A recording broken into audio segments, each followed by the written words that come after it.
हाँ इसको देखिए, वर्ग अठमा का दिया, संस्कृत दिया है। संस्कृत मतलब एक ही है वर्ग अठमा, हिंदी दो है।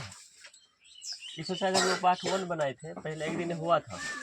कहते हैं गुण दोष कब बन जाता है, मतलब गुण दोष भी हो जाता है। जब अच्छे व्यक्ति के पास होता है तो गुण होता है, वही जब बुरे पक्षी के पास गुण चला जाता है तो वो हो जाता है दोष हो जाता है। नहीं, जब किसी बुरे व्यक्ति के पास जाता है तब वो जो है दोष कहलाता है। समुद्र का पानी कैसा होता है, खारा या नमकीन बोल सकते हैं। नदियाँ अपने नाम एवं रूप को छोड़कर कहाँ मिल जाता है, कोई भी नदी हो अंतिम में समुद्र में ही मिलता है। जैसे गंगा, गंगा में सागर में मिलता है तो गंगा सागर हो गया। अब फिर मतलब वही पानी फिर वास बनकर फिर बादल बनेगा, फिर बादल वर्षा होगा, फिर नदी में जाएगा। इस तरह से चक्र पानी का घूमता रहता है। मनुष्य पशु समान कब बन जाते हैं, जब व्यक्ति के पास क्या होता है, साहित्य होता है, मतलब पढ़े लिखे जो होना चाहिए। संगीत मान लीजिए कुछ विद्या होना चाहिए, जो गायना का भी होता है, लिखने का, और कला का ज्ञान होना चाहिए। अगर ये सब मान लीजिए अगर नहीं है किसी व्यक्ति को, तो वो व्यक्ति पशु के समान होता है। ऐसा समझ लीजिए जिसके पास विद्या नहीं है वो सब क्या है, व्यक्ति पशु के समान है। इसलिए हम लोग को पढ़ना चाहिए।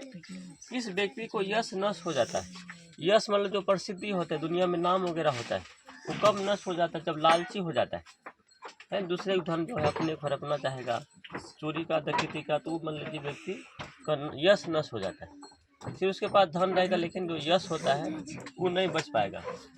किस व्यक्ति की मित्रता या दोस्ती भी नष्ट हो जाता है, जो मतलब दोस्त होते हैं वो कब नष्ट हो जाता है, जो चुगलखोर होता है, जो इधर के बाद उधर भी करते हैं, उससे मतलब की मित्रता मतलब कि नष्ट हो जाता है।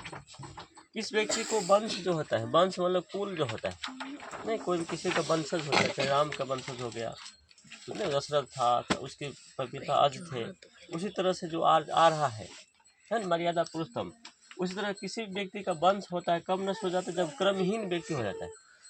कर्महीन हो गया, कर्म मतलब कि अच्छा कोई भी काम नहीं करता है, कामों करेगा तो खराब काम हो गया, तो उसका मतलब ये वंश के नहीं कहता है कैसा वंश में जन्म लिया है, अच्छे वंश है मतलब कुकर्म वाला काम करते हैं, तो सब जिसका किसका धर्म नष्ट हो जाता है। जैसे हम लोग हिंदू धर्म है या जो भी धर्म होता है, कब नष्ट हो, जब धन के लोभी हो जाते हैं। नहीं, जब धनी का लोभी हो गया तो ये भी हो गया, धन का लोभी मतलब धन को खर्च करना नहीं चाहेगा अपने धर्म के नाम पर, या किसी को देना नहीं चाहेगा, चाहे गरीब भी होगा। यही था आपका।